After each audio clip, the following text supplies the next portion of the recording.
everybody. Thank you so much for joining us today on episode number 123 of the Real Life Runners podcast.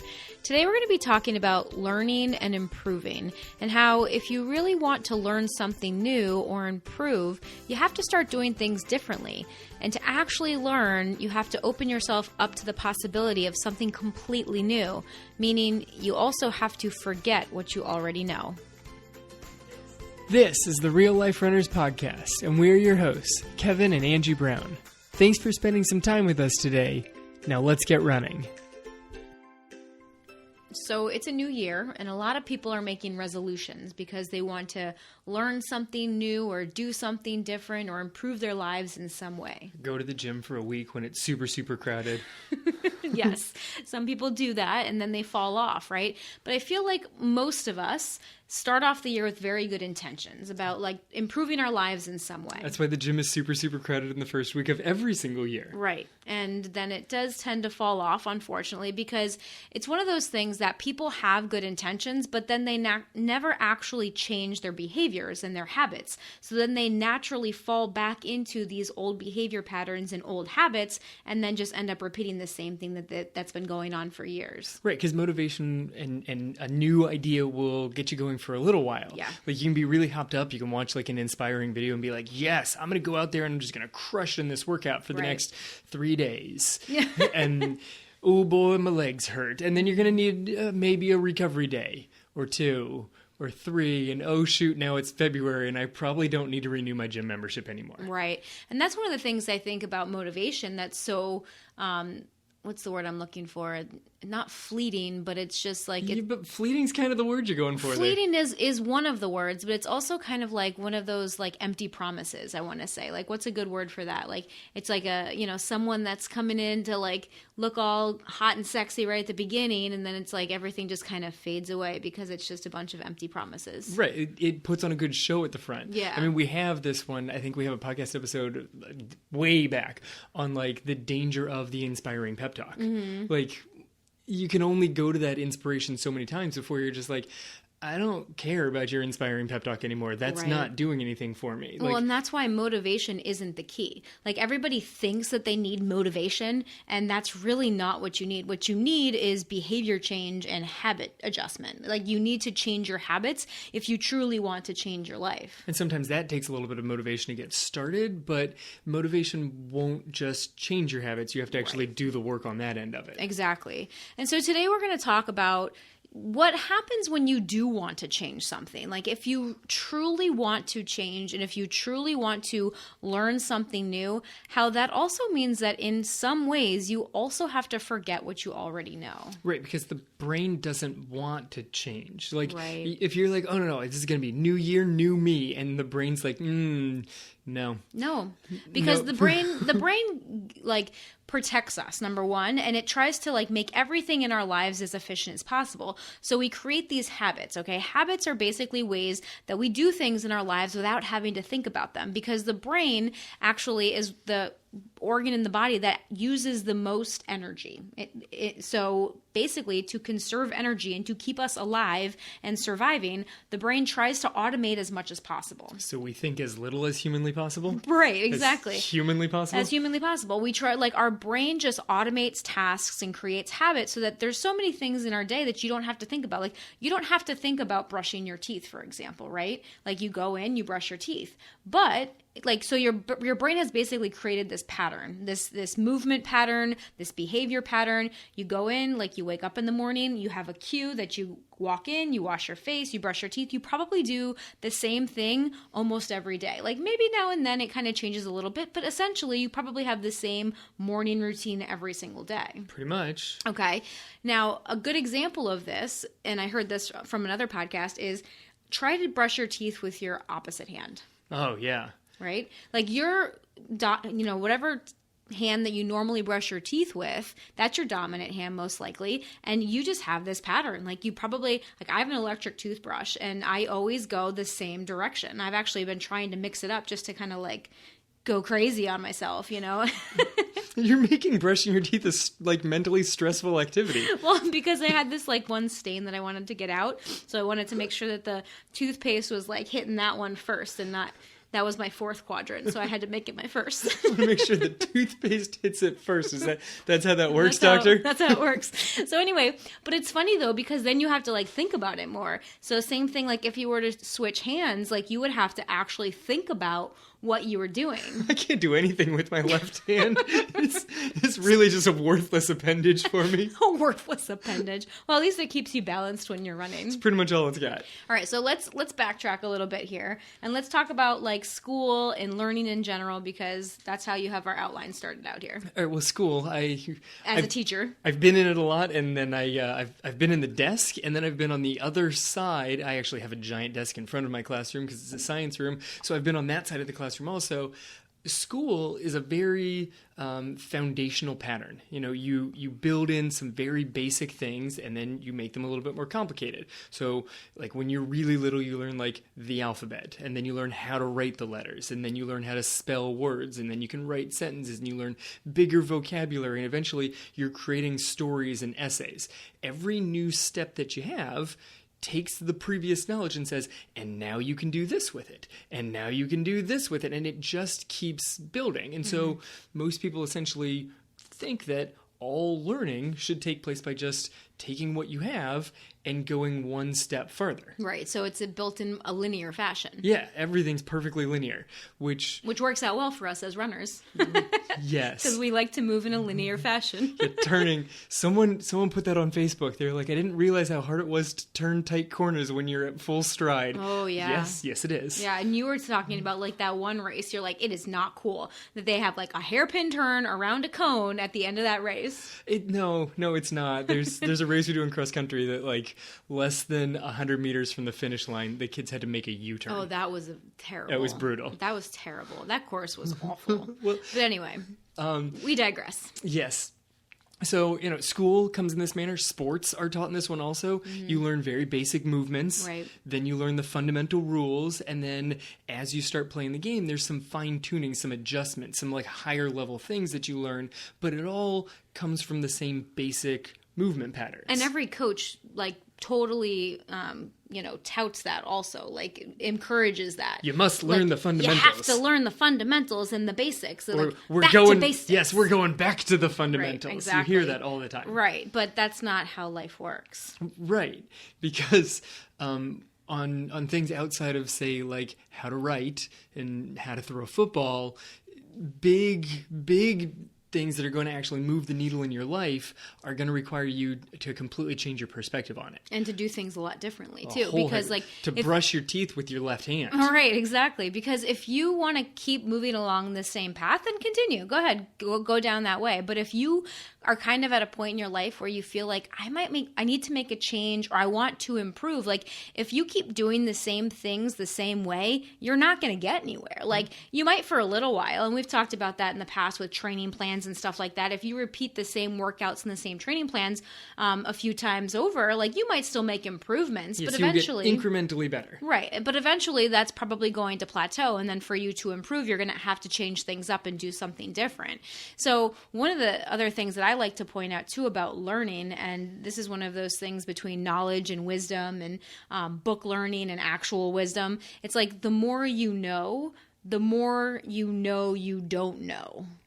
Yes. Right? Yes. Like when you learn something new and when you keep learning stuff, like it like opens up your mind to these new possibilities, and you're like, oh, darn, I never thought about that. And then that's like a whole nother, hole that you could go down, rabbit hole to go down. Yeah. So when I first got into, this is a big thing on coaching or teaching whatever the thing is to somebody else. When you first start learning it, you're like, okay, I've mastered that understanding of it. And then it gets a little bit more complicated. You're like, perfect, I've got this understanding. And you get to this point where you are thoroughly confident that you've got it. Mm-hmm. And finally you learn just a little bit more and you're like, oh, I have no idea. Mm-hmm. Like you learn just enough to realize that you're looking at this tiny little area and there's a mountain of information in front of you. And you're like, oh, I've walked like 4 steps up the mountain. Mm-hmm. I know nothing. And then you can actually start learning something. Right. Then you can actually start doing something with it because there's so much left out there. You're so busy focused on what to do on the next step that you don't even realize that it's like 1,000 more steps before you're getting anywhere. Right. And I really believe that true wisdom and true wise men and women from the past realize this. They realize how much they don't know. And a lot of times the smartest, most intelligent, wisest people there are realize this, and they say, like, I don't know everything, and then there's the, more of like the people that are more foolish that are like, I know everything, la la la, check me out, like I know it all, like those are usually the people that don't know as much. Yes, the people that tend to stay a little bit quiet realize that. I think there's a proverb on that one. I don't think I have it actually from the Bible, but it's something to the effect of like, stay quiet and be thought a fool, or open your mouth and prove it. Ooh. Which is kind of an interesting statement on that one. That is an interesting statement. So, we do learn these things, and the way that we are taught in school and the way that our education system is, we do tend to learn things in a linear fashion. And then once we get into those higher levels of education, then that's when we start kind of opening up all these doors and possibilities. Like when we get into philosophy and theology, like, we had to take philosophy and theology at Notre Dame. That's required as part of everyone's course load, regardless of major. 2 classes of each. 2 classes of each, right? And you start reading these books and you're like, oh my gosh, it's totally twisting my mind in like directions that I never expected it to go. Right, and for the first week of philosophy, where you get like the one great philosopher's perspective, you're like, this is awesome, this is life-changing, I've got this is amazing. And then you get the next great philosopher's, like, his take on it, and you're just like, oh, wait, this is also really good and different. I'm so confused right now. Right, and it's like, what do you believe? Right, and by the end of the semester, your head's just going to explode. Yeah, it does feel like, there were multiple times where I felt like my head was physically hurting because I was trying to wrap my brain around some of the things that I was reading. Yeah, I think I dealt with those situations different than you did in college. Oh, yeah? So, some of these lessons, especially the major ones, like, they don't always enhance your previous knowledge. They don't always build on the stuff that you already know. They can take you in a totally different direction, and one that you've never seen, heard, or experienced before. Right, but we want them to just build on the previous lesson because it would be so much easier. So we get this new thing and we're like, all right, I want to make that fit to what I know, because everything that I've ever learned before was just something that I could hook on to my previous knowledge. So this thing seems weird, but it might change me, it might help me, so why don't I try and manipulate it and turn it and twist it until it fits with my previous knowledge. And by the time we've twisted it and turned it and bent it and shoved it into place to make it fit, it's no longer the useful piece of information. Right. We've manipulated it so much that it just conformed to our previous thoughts. Right. Or we just completely disregard it, right? So there's these new pieces that we're constantly getting, and we take these new pieces, whatever it might be in your life, whatever you're learning, whatever you're listening to or reading, you're like, oh, that's pretty cool. And you take that piece of knowledge, like a puzzle piece, and you try to fit it in with what you already know. Like, that's just what we all do as humans, okay? You try to fit it in. If it doesn't fit, then you get the hammer. Then you get the hammer and try to force it into place. But the thing is and part of the time you don't even realize that you're doing this, like, because it just happens. It's, again, one of the brain's ways of protecting itself.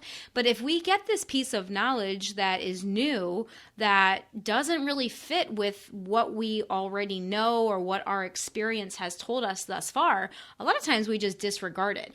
And we just do so unconsciously, subconsciously. Like, we just get rid of that information like we never heard it before. Like, how many times in the past have you heard something and like for some reason it'll just like strike you? And like, I mean, I've done this with you. I do this with my mother. Like, and people will be like, oh my gosh, Angie, I just heard the craziest thing the other day, right? Yes. I mean, and then you tell them. I just heard this. Right. And then you tell them what it is, or they tell you, and you're like, I've been saying that for the last 5 years, or some, that's what you're thinking, like, right? Because all of a sudden you've been talking to them about this topic and they haven't heard it from you. Yeah. I heard this on the radio. I think you had this conversation with your mom the other day. Like, I just heard this on the radio, or I just saw this on Facebook. And you were like, Mom, I was talking to you about that at dinner yesterday.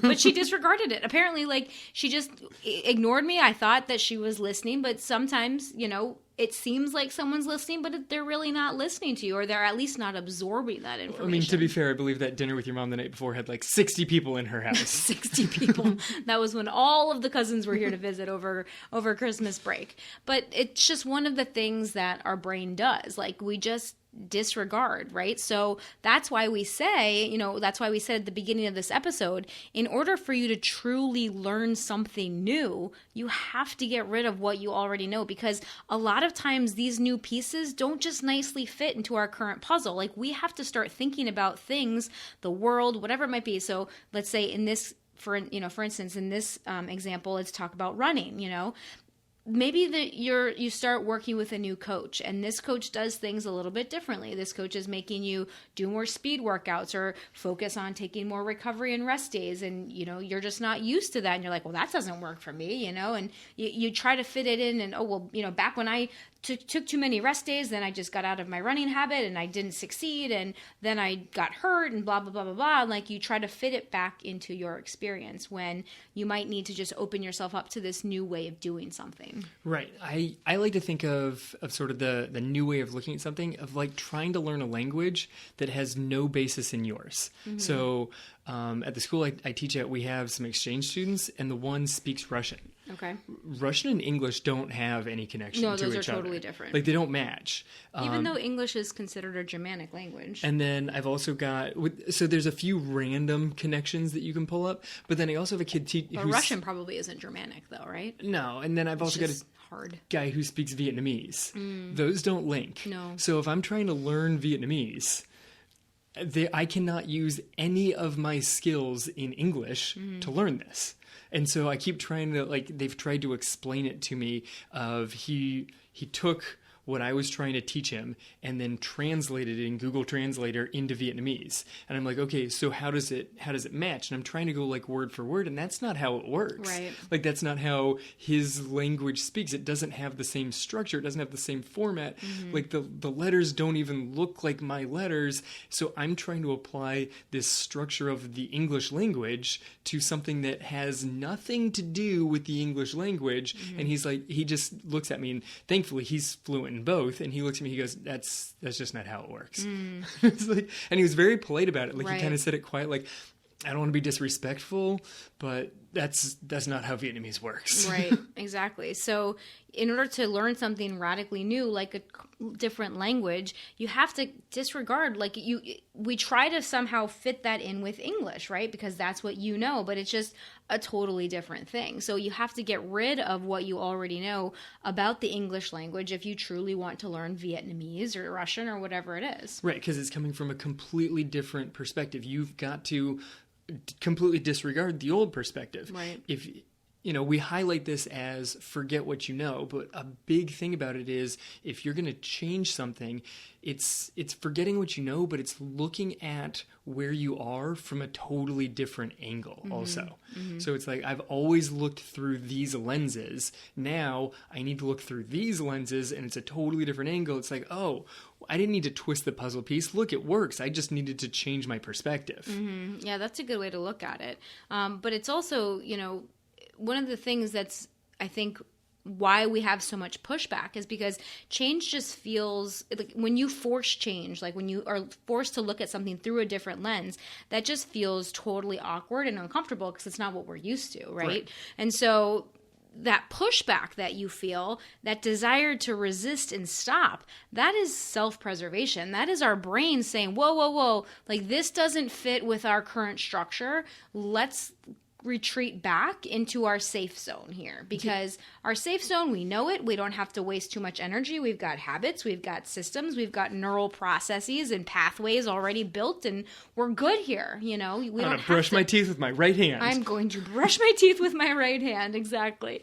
And so when you are trying to build these new neural pathways, like, your brain has these pathways and highways, right? These are the neural pathways. And when you're trying to learn something new, you're literally building new pathways in your brain between neurons, which are your brain cells. And those brain cells then control your actions. Like, say, with Vietnamese, for example, you're going to have to make different sounds that aren't even in English. Yes. Like, your brain's going to need to teach or like somehow figure out how to make those sounds and create that sound coming out of your mouth and your voice box. And that's not something that you've ever done before. Right. So when you're trying to make these new connections from like point A to point B inside of your brain, where point A and B are like neurons, at first it's an overgrown, beaten down trail. And so you have to make that connection. And it's like, oh, I really got to like hack through all these overgrown branches. That takes a lot of energy. And then you do it again and it's a little bit better. And then you do it again and it's a little bit better. And eventually you've worn down a trail there. Yeah. And you do it enough times and you've actually created a paved path inside your brain. And now it's a habit. Now it's an easy to go to routine. But when your brain's trying to decide, do I want to go down path A or path B? And path A is this worn down, nice paved road that you've created already over the last many, many years. And path B is there may be a trail, but you can hardly see it because it's overgrown so much. Yeah. One of them is a lot harder, and one of them is a lot more uncomfortable and feels a lot more awkward to do. Yeah, I totally agree. So let's go through some examples of this, like some examples that specifically pertain to running. Okay, so this one, I fell victim to this one a couple years ago. I think everybody falls victim to this one at some point in time. You know, they think that if I don't start a running streak and just hit it every single day, then I'm just not going to be able to stick to the plan at all. Right. Like, I can't miss a day. If I miss a day, I will fall off and I'm done. Then you're going to have this huge pushback against any rest day. Yeah. And that's ultimately dangerous. Right. Like, you can't run just because you've told yourself you have to run or you'll fall off the track. Like, no, I have to get it today, otherwise I'll never get back on. Right. Then you won't take a rest day when you need to. Yeah, and I mean, I've definitely fallen victim to this as well for the sake of streaks. Like, we've had these challenges in some of my running groups that, like, you know, oh, it's a mile a day or it's a burpee challenge or all these things, right? And you have to get it in if you want to be a part of the challenge. But you know, I can understand the good from that because some people do need that accountability and consistency in order to create a habit. But you do also need to understand that sometimes your body does need a rest day. Sometimes you're exhausted and it's better for you to go to bed because there have been days that I've, you know, decided to do these streaks or these challenges, and I have been so busy all day long that literally it's 9:30 at night and I'm like, oh, I still didn't do it. And there was one time I like went outside and I ran a mile when it was late at night, which wasn't a safe idea, and just to get it in. Like, that didn't benefit me in any way. I think it was raining too. It was raining too. And I had already drank like a glass or two of wine too. So, you know, that was not the best run ever. But I just had to do it because it was part of the streak, which was just silly. Yeah, no, that's why, like, streaks are cool, but they don't usually serve a great physical benefit because you end up getting so tied to this streak that the streak becomes part of your identity and you feel that you must keep doing it even against, you know, good recommendation. And then if you miss a day, then you feel like a failure, and that's no good either. Right. You're literally setting yourself up for eventually feeling like a failure because that streak has to stop at some point. It does. And like, I mean, when you had your running streak, what was that, 2 years ago, a couple of years ago? Yeah. Was that before your seizures? Yes. Okay. Like, you got to a point where you were at like 180, 170 days. Like, yeah, I was like 6 months in. I think I had a streak going to the Space Coast Marathon. Yeah, and you were just like, you know what? Like, when is this going to stop? Like, it's got to stop at some point. So I think I stopped it the day after the Space Coast Marathon. Yeah. I don't think that I stopped it beforehand. I think that I was like tied to it. And then I went a little more, okay, maybe I need to fit in some recovery days. Maybe I need to actually listen to my body between Space Coast and the Fort Lauderdale Marathon. I totally forgot about that running streak until right now. Yeah. Like, as a lead up to your 2 marathons, then seizure. Yeah. Yeah, running streak. Running streak. Running streak and 4 to 5 hours of sleep a night. It's a bad combo. It's a bad combo. You know, and we're not saying that you should never do a running streak. They can be fun sometimes, but just understand that, like, they aren't necessary for you to establish a consistent habit. And for you to like tie yourself and your self-worth to something like that is not a good idea. The streaks that you have are kind of cool because it's like, it's a streak for January. Yeah, it's like a 30-day challenge. And so there's a finish line on it. It's not an infinite streak. But still, you know, if you miss a day in the middle of it because you're out with friends or you're up late with family, your kid has a birthday party, like something that throws you off and you miss a day, that doesn't ruin you. But if you think that running streaks are your key to success, then if you get, if you come upon a workout plan that says, okay, you need a rest day a week or 2 rest days a week, heaven forbid, like, you're going to have a lot of pushback against that because you think before you even try the plan that that's going to be unsuccessful because that doesn't work for you. Right, exactly.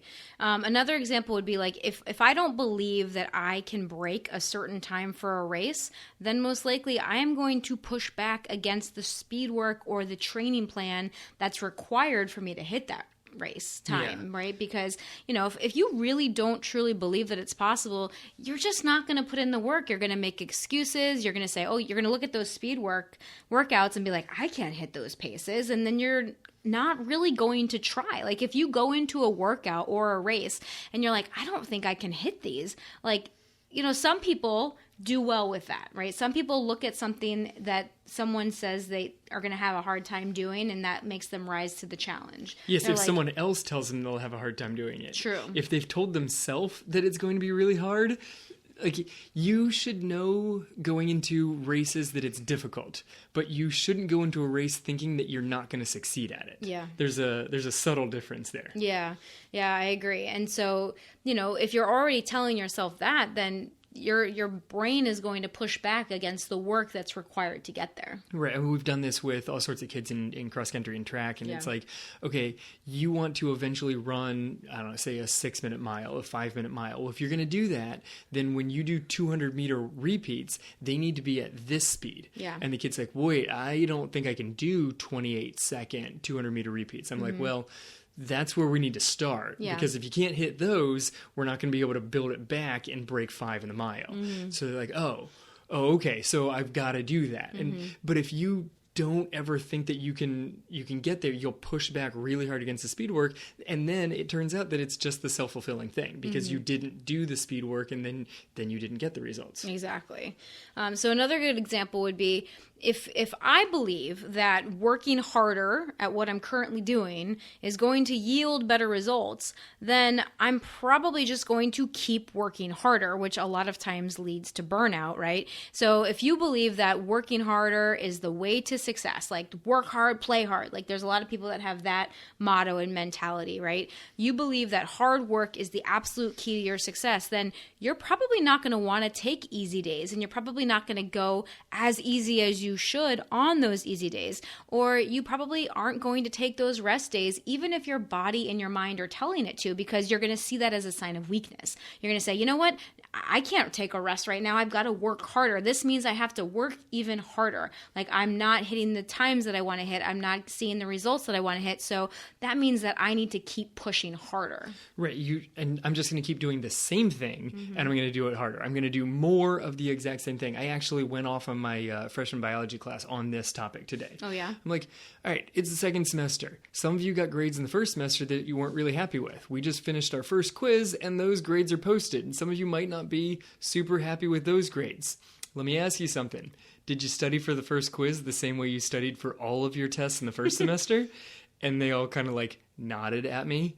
And I'm like, okay, but you didn't do well in the first semester. So why are you doing the exact same thing? And they just kind of paused, just like shocked. I'm like, hold on, maybe you didn't. Maybe you didn't do the exact same thing.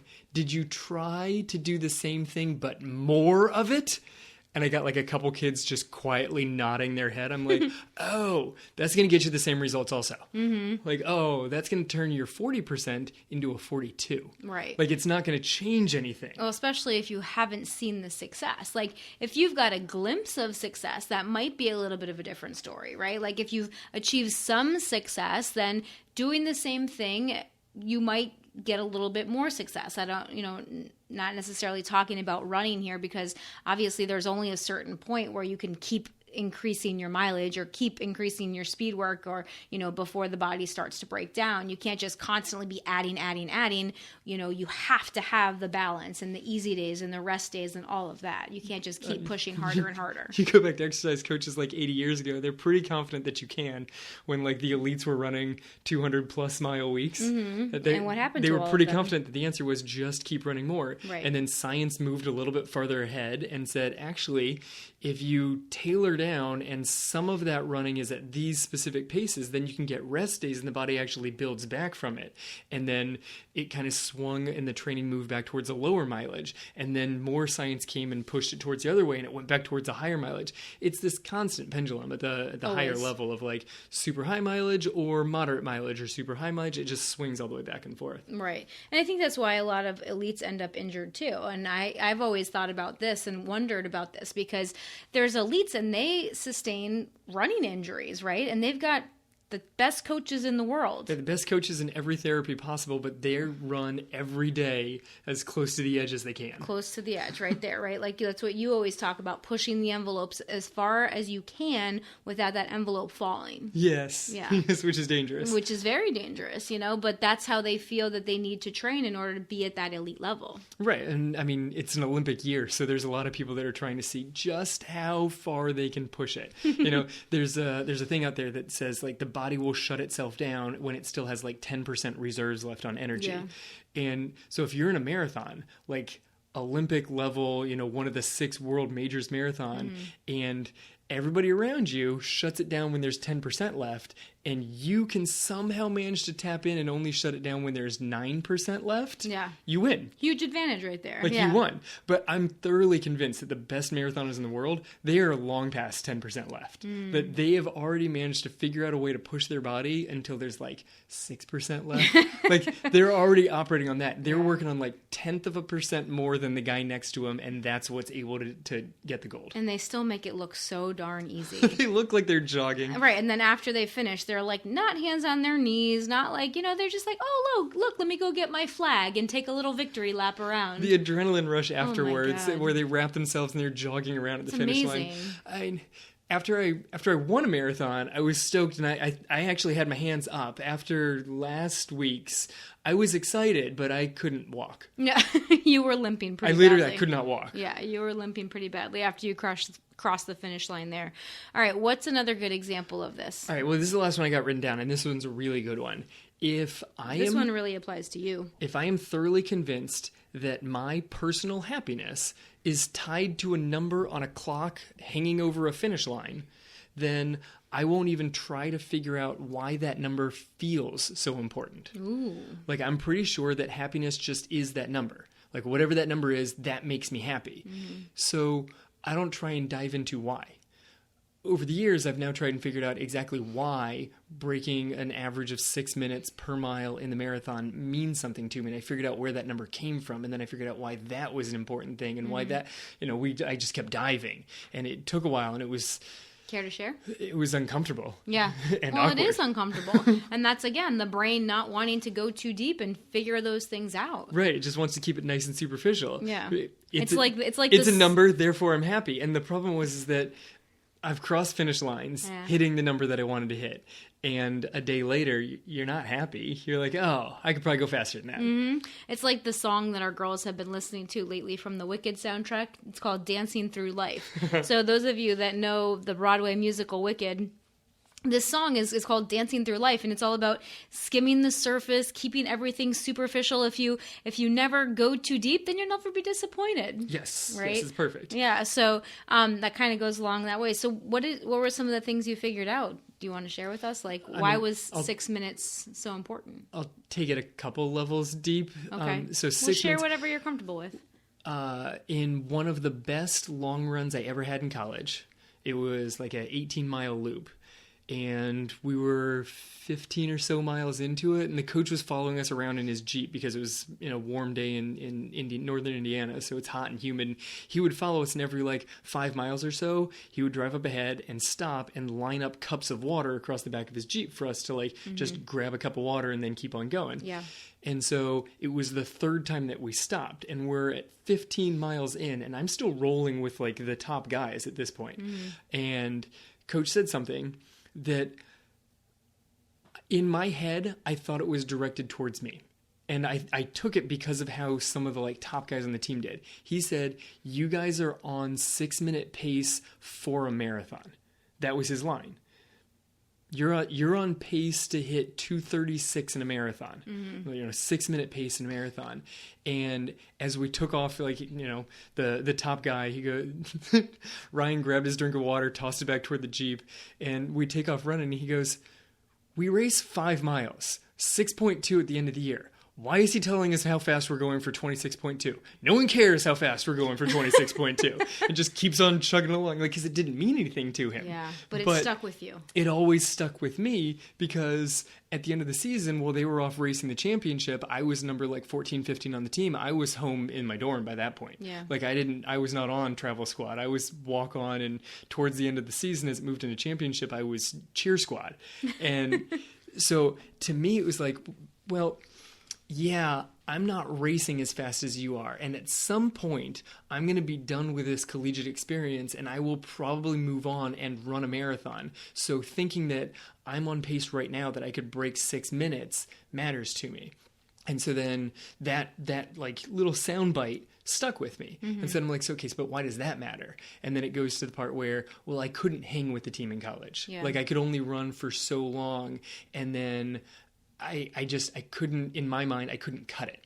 And that's not exactly what it was. There's a lot of mitigating circumstances. It got a little over-involved between, several things that were hitting simultaneously. But I always looked back on college of I couldn't hack it. I couldn't make it. So if I could just get back to the part where I was rolling with those guys and I could break 6 minutes in the mile, then I could show that I could do it. Then it would be enough. Worthiness. Yes. Yeah, it's worthiness. So it all goes back to back to that. Your feeling of not being worthy on the team. So then you have to then prove later on in your life that you were worthy to be there and that you are still worthy. Yes, because when I was 19, I was rolling and I could have held on and hit a 2:36. So now 20-ish years later, I'm like, if I could just hold on and break 6 minutes per mile for the marathon. Which you're totally capable of right now. Then I would be worthy enough to be on this team in college. Just so disconnected. But it's just the way that our brains work, though, yes. And that's why so much of these stories that we tell ourselves and these limiting beliefs come from things when we were kids or when we were young adolescents or teenagers or, in high school and college, when we were in these younger parts of our lives, because, your brain is still developing during that whole time. That's why right? They're the formative years, because right. You're making these things, these connections that don't seem that important, but years later, they're still in there. Yeah. They're still changing your life. They're still affecting you daily. Mostly on an unconscious level too. Yes. These stories and these connections that we have made when we're younger, they affect us because they're still in our subconscious. We don't realize it most of the time what is happening, but they are still guiding and directing our thoughts and actions. And that is the craziest thing about all of this, is so much of the things that we know from the things that we've learned from both education and books and learning, but also from your experiences in the past, guide what you do today without you even realizing it. Right, which is why in order to actually change, in order to actually move the needle and head to something and completely overhaul your life, you have to sort of move past that. You have to at least dive into it. I had made it to the point a few years ago that I knew why 6 minute pace mattered to me, but I didn't go any deeper than that. Yeah. I knew exactly where that connection was. I remember the run. I made it that far, but I never took that one and then said, okay, but why does that matter? And that's where you start seeing it. That's where it's like, okay, but take that thing and now get a different perspective on it. Why is that important? You need to actually change your point of view onto it, which is scary. It is. So that takes us to our next major point, and that is, what if the only thing stopping you from being incredibly successful and happy was you? Oh, that's nice. You're the one that wrote it, so I know. Well done. Thank you. All right, so this thing, I took a while trying to word the next part, so I'm just going to read this because I wrote and rewrote this thing. So we are all simultaneously battling two thoughts. One, the grass is greener on the other side of the hill. And or wait, maybe not. Maybe it's just a giant pile of thorn bushes. Oh, that's good. It's both. Like, Yeah. we have this fear that we're missing out on something better, but also a fear that if we go from where we are to a different place, that it won't be as good. So it's simultaneously grass is greener, but also fear of unknown. Yeah, and that the ground will just fall out from underneath us. I know. I tried to be like, the grass is greener on the other side of that hill, or it's possible that it's just a cliff and I drop off. Yeah, or that there's a trap door on your way there. Or like when we drive down the highway here and there's that one bend in the road where it's like all the drivers seem to slam on their brakes as though the highway's going to disappear on the other side of that rise. It doesn't disappear. Highway's still there. Keep your foot on the gas pedal. Yeah, or like when it starts to rain, you're like, oh no, what is this water falling from the sky? Slam on your brakes. I must start driving at 30 and flip on my hazards. This is Florida, people. It rains a lot here. Get used to it. Driving with hazards, that drives me crazy, and it's illegal. So don't do that if you're one of those people. Stop doing it. But this is the thought, is if you are not sure of what else is out there, then change is scary. It might be better, it might be worse. And this, I kind of like to relate to a roller coaster. Okay? And I love roller coasters. I think they are super exciting. I do not like roller coasters. You do not like roller coasters. No. I used to enjoy roller coasters with big giant hills and turns all over the place, but I hated going upside down. Terrified me. Really? Yeah. So we would go to the amusement park, my family of 4, and my dad would go on the roller coasters with my sister because he liked going on the roller coasters that went upside down, and my mom would stay with me and we'd go on the smaller roller coaster right next to it. And then we could all go on the roller coasters that just went up and down because I could totally handle big hills, but I couldn't go upside down. Okay. Until I met the mechanical engineer who designed roller coasters. And he very bluntly said, yeah, you have to put the thing that goes, the harness that goes over the top of you. He goes, watch people on a roller coaster. They are white knuckle gripping that thing as though somehow they need to hold on to it for their security. We design it so you don't have to hold anything. You're not going anywhere. You're as safe as you could possibly be strapped in there. That's why the harness is so big. And ever since then, I was just like, oh, they're not scary. They're super exciting because I'm incredibly safe inside of this thing. Yeah. So catch me on any roller coaster, hands up the entire time. Oh, yeah. You're always with your hands up. Like, it boggles my mind. Because there's no reason to be scared. You're as safe as you can possibly be. Yeah, because they're not going to design roller coasters that require your own, strength to hold yourself into the carriage. Yeah, it's a good thing that I have the physique of The Rock. But heaven forbid that 8-year-old that just barely made the height cutoff, that kid better grip tight. Yeah. No, it's not designed for that kid to hold themselves in, otherwise they're in trouble. The roller coaster has the safety built in. Yeah. So if you picture your life as you're already safe, like you're good, then it gives you the freedom to try the roller coaster. Ooh, I love that. If you picture your life like you're already safe, then it gives you the wings to fly, essentially. Right, because you can't crash. You're safe. There's not a hill, in fact, at all. It's not what's on the other side of the hill. It's just this path. It's a path that just keeps going, and you're on the path, and you just keep taking the path, and the path is safe. Sometimes it's difficult, sometimes it's uncomfortable, but it's a safe path.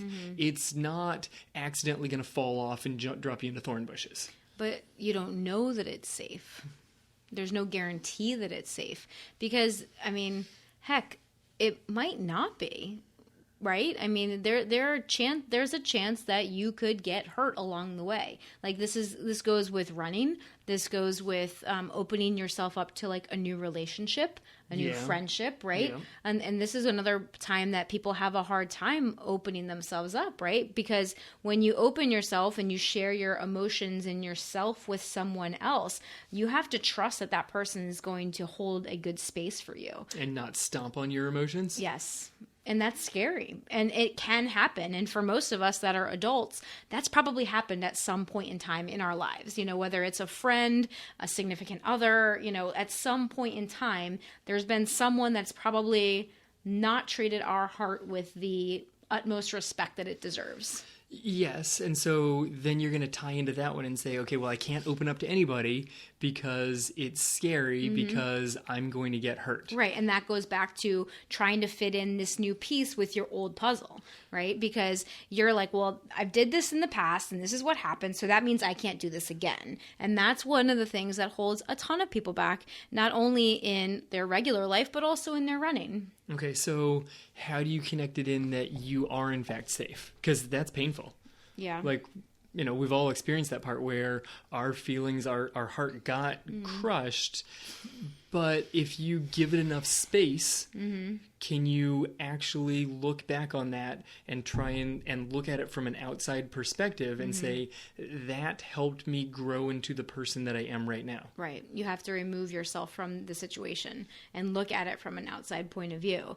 Like, this is one of the things, like, one of my favorite authors is Brene Brown, and she talks about being in the arena, right? We need to be a gladiator in the arena of life, right? And that there are times that we are going to get knocked down and we have to get back up, and there are times that we are going to get spit on or, you know, hurt, or, you know, things are going to happen to us. But it's our job as gladiators to just keep picking ourselves back up again, right? Because eventually we will succeed if we keep doing that. And that if we don't allow ourselves to keep going, then we also miss out on some of the most amazing things in our life. So if you did continue with that idea of my heart's going to get stomped on, then you wouldn't have the possibility to open yourself up to a new friendship, a new relationship, whatever it might be, right? And then you would miss out on the joy that could bring to your life. Right, I want to give a quote from the movie Gladiator, but all I've got is Get Back Up Again, the song from the movie Trolls. So I'm pretty sure different. that I'm a girl dad at this point. Pretty sure we're a girl dad here. Yeah. So yeah, I think that's I don't really think it's necessarily about safety, because I feel like life, you can't necessarily guarantee safety in life, and that's not really the point. Well, okay, so not safety, but long-term success. Like, nothing's going to crush you so badly that you can't get back up and keep going. Yes, like your success is inevitable. Yeah. Your success is guaranteed. That I can totally agree with. Like, you're going to make it to the end of the roller coaster ride and not get thrown out? Yes, you will. And it might be really scary along the way, and there might be a time where you vomit because you just had like cotton candy, and then and that hill was a little too steep for you. That was a and poor choice. You end up losing your lunch over it. But yeah, at the end you're doing okay. All right, and I think we've ground that metaphor as far as it can possibly go. I don't know why we're still talking about roller coasters. All right, so let's go back to running. Let's go back to brushing your teeth. Left-handed or right-handed.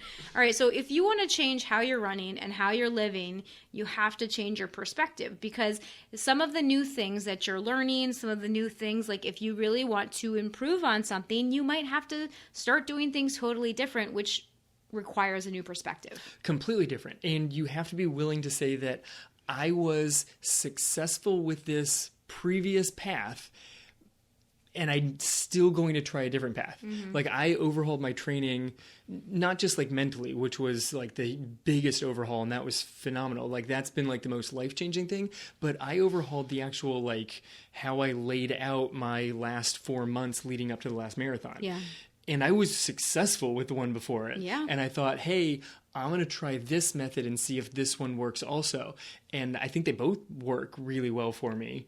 So I'm not really sure what I'm going for on the next one. But even though you ran your worst time in this race, you can still say that you think that both of the training plans worked well for you? Yes. I think this one worked at least as well, and that the finishing time was mainly due to the fact that I held on at around like 5:35 pace for as long as I could.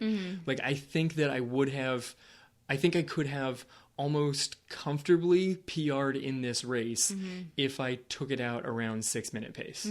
I think that I could have just rolled with that or for a even long like period. 5:50. Yeah. Like, that would be like 15 seconds per mile. Faster than my current PR.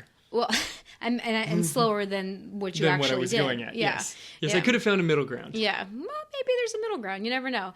But I think that, sometimes when we change that perspective, maybe it's not the other side of the hill that we're looking for, but it's just further along our path. Right. Or maybe it's a totally different path. Right, but I mean, there's only one path. Like, we all have a path that we're leading through life. There's forks in the road. Good point. And you have to make a choice between, path A and path B. And sometimes you can choose the normal path, the path that you've been choosing. You just keep going down that. But every once in a while, there's branches off to the side, and you're like, what happens if I go down that path?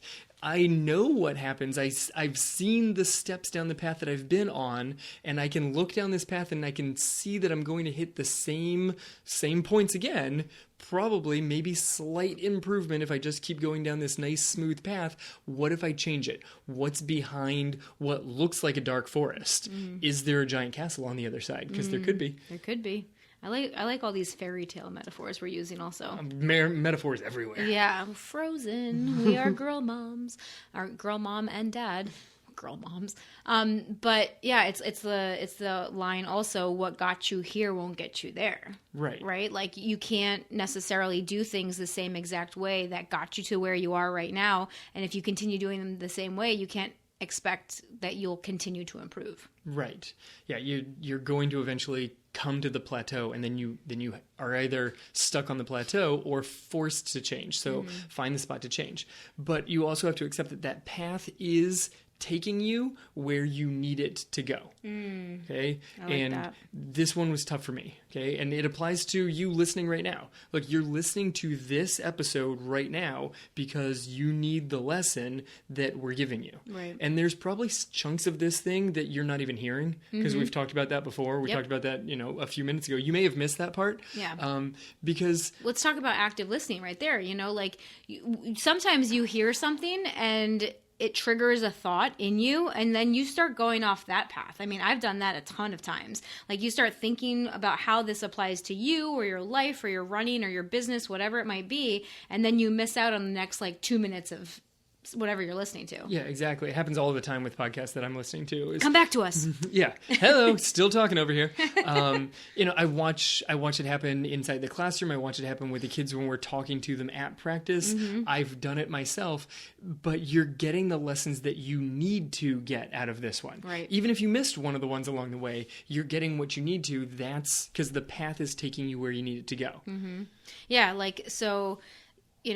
I did end up PRing in my last race, and that I feel like that helped to validate my training and my path, because a lot of time in the past, I did question my ability as a runner, or the fact that I was a real runner and that kind of thing. So I feel like the last couple of years for me have really set me up to really validate what I've been doing. Right. And it's almost like you needed to keep knocking off PR after PR, and you've done it. You've had 2 back-to-back years of just nonstop PRs, which is phenomenal, and so supportive of this is a good training method for you. Yeah.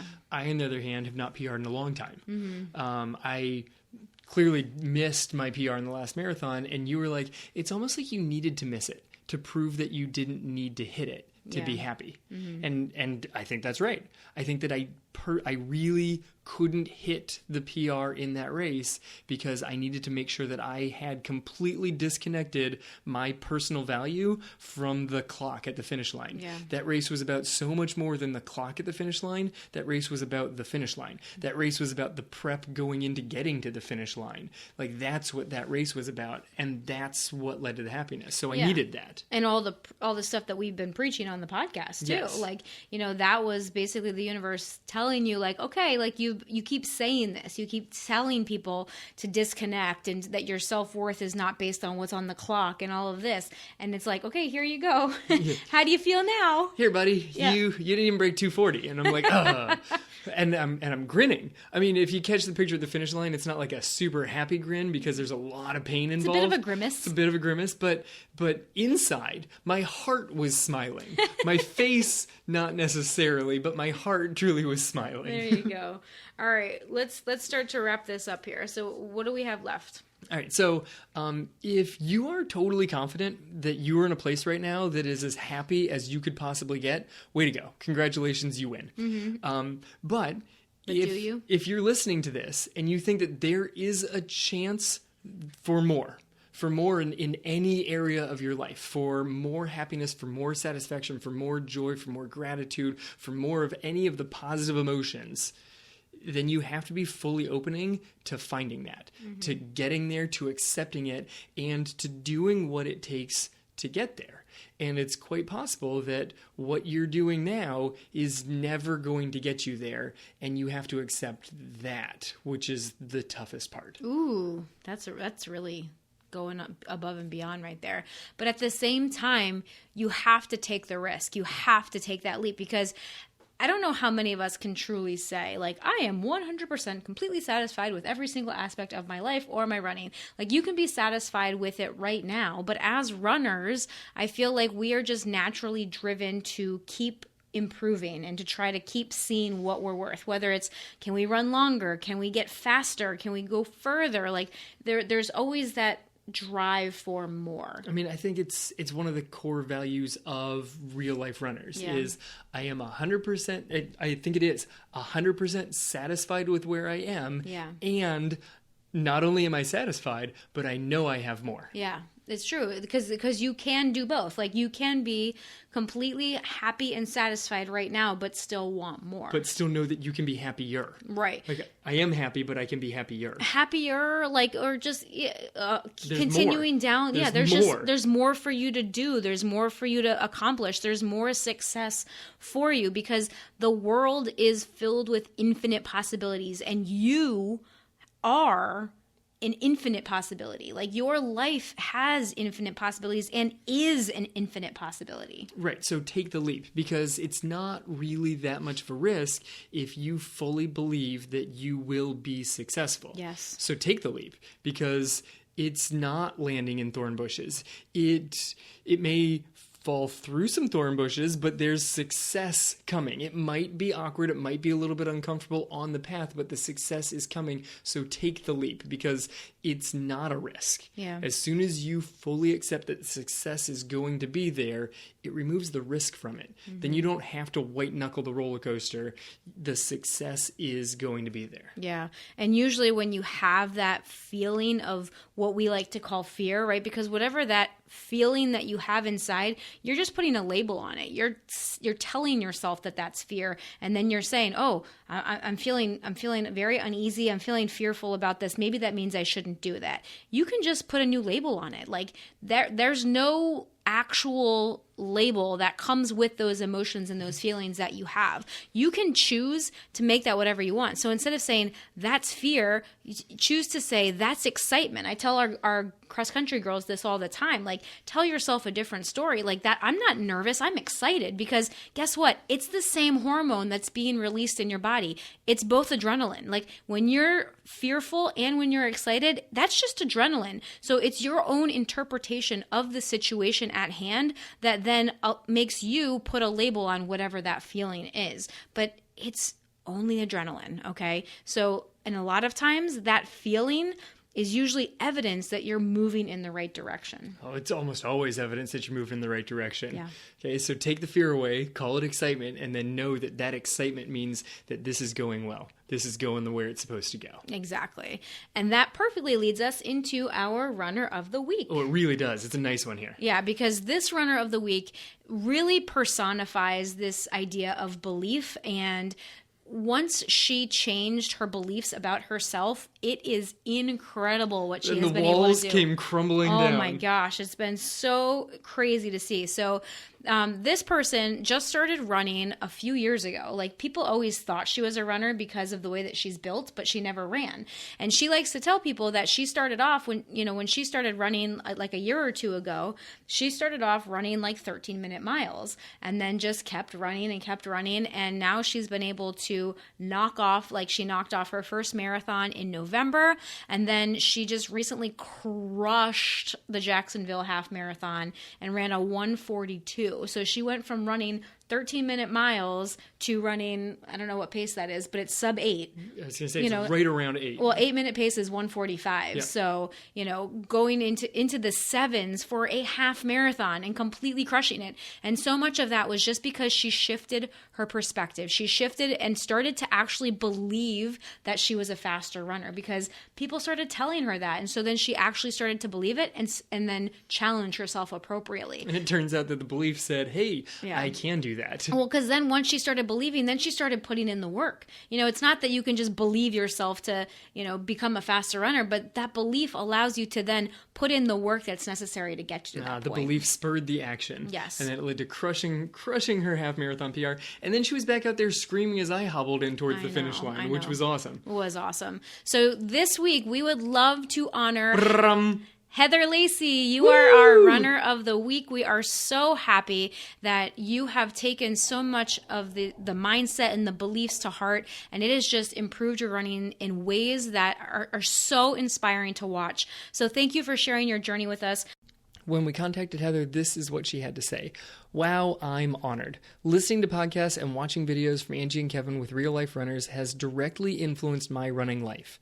I have been able to easily apply the guidance and tips they provide and love the ability to interact online and get quick responses. Angie and Kevin's encouragement to grow into my own potential with running and speed work has spilled over into my personal life and impacted me in many other ways that were unexpected. Thank you for the honor of Runner of the Week. Yeah, Heather.